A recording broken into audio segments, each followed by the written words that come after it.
চট্টগ্রাম মহানগর স্বেচ্ছাসেবক দলের নির্দেশনায় চট্টগ্রাম মেডিকেল কলেজ হাসপাতালে সংঘবদ্ধ দালাল চক্র নিধনে অভিযান পরিচালনা করছে চকবাজার থানা স্বেচ্ছাসেবক দল।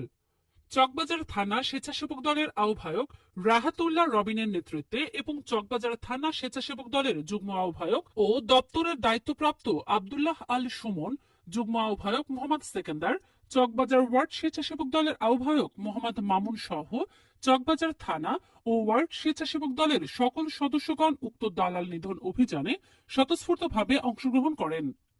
এই বিষয়ে জানতে চাইলে চকবাজার থানা স্বেচ্ছাসেবক দলের আহ্বায়ক রাহাতুল্লাহ রবিন বলেন, জাতীয়তাবাদী স্বেচ্ছাসেবক দলের কর্মীদের মূল কাজ হচ্ছে যে কোনো দুর্যোগে, দুর্বিপাকে অসহায় মানুষদের পাশে দাঁড়ানো এবং মানুষের সেবা করা। আমরা বিভিন্ন সময় বিভিন্ন পত্রপত্রিকা ও নিউজের মাধ্যমে চট্টগ্রাম মেডিকেলে একটি শক্তিশালী দালাল চক্রের কথা শুনে আসছি। এদের হাত নাকি অনেক লম্বা। এত নিউজ ও ধরপাকড় করেও এই চক্রকে দমানো যাচ্ছে না। আমাদের চট্টগ্রাম মহানগর স্বেচ্ছাসেবক দলের বিপ্লবী আহ্বায়ক বেলায়েত হোসেন বুলু ভাই ও সংগ্রামী সদস্য সচিব ইঞ্জিনিয়ার জমির উদ্দিন নাহিদ ভাই আমাদেরকে বলেন, তোমাদের এলাকায় গরিব অসহায় মানুষদের উপকার হয়, তোমরা এমন কাজ করো।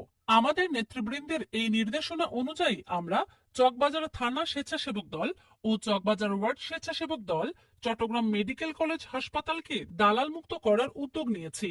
বৃহত্তর চট্টগ্রামে এই একটিমাত্র সরকারি হাসপাতাল, যেখানে সেই টেকনাফ থেকে শুরু করে এদিকে খাগড়াছড়ি, রাঙামাটি, ওইদিকে ফেনী, নোয়াখালী পর্যন্ত এসব জেলা উপজেলার সকল গরিব অসহায় মানুষ এখানে চিকিৎসা নিতে আসে। সেই সুযোগকে কাজে লাগিয়ে একটি শক্তিশালী দালাল চক্র এখানে সক্রিয়। তারা এসব অসহায় বিপদগ্রস্ত মানুষদের ফুসলিয়ে ওদের নির্দিষ্ট কিছু ওষুধের দোকানে নিয়ে ওখান থেকেই ওষুধ কিনতে বাধ্য করে। সরেজমিনে আমরা বিভিন্ন তথ্যসূত্রে দেখি, 500 টাকার ওষুধ এরা 2000 টাকা বিল করে। রোগীর স্বজনদের কাছে টাকা না থাকলে তাদের মোবাইল, এমনকি মহিলাদের নাকের ফুল পর্যন্ত জমা রেখে এবং বিভিন্ন সময়ে রোগীদের যে কোনো একজন স্বজনকে টাকা না দেয়া পর্যন্ত দোকানে বসিয়ে রেখে টাকা উসুল করে থাকে। এছাড়া হাসপাতালের আশেপাশে বিভিন্ন অবৈধ অনুমোদিত ডায়াগনস্টিক সেন্টারেও এই একই রকম ভাবে 2000 টাকার পরীক্ষা 4000 টাকা বিল করে। সেই 4000 টাকা থেকে 20% ডিসকাউন্ট করে 3200 টাকা নেয়। রাহাতুল্লাহ রবিন আরো বলেন, বাংলাদেশ জাতীয়তাবাদী দল বিএনপি সবসময় দেশ ও দেশের জনগণের কল্যাণে কাজ করে।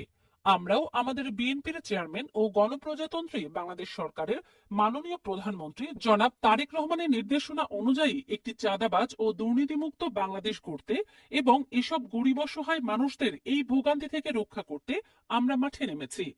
এই দালাল সিন্ডিকেট আমাদের চকবাজার থানা স্বেচ্ছাসেবক দলের যুগ্ম আহ্বায়ক ও দপ্তরের দায়িত্বপ্রাপ্ত আব্দুল আল সুমনকে বিভিন্ন নেতাকর্মী ও অনলাইন সাংবাদিক দিয়ে ফোন করে হুমকি ধামকি দিচ্ছে।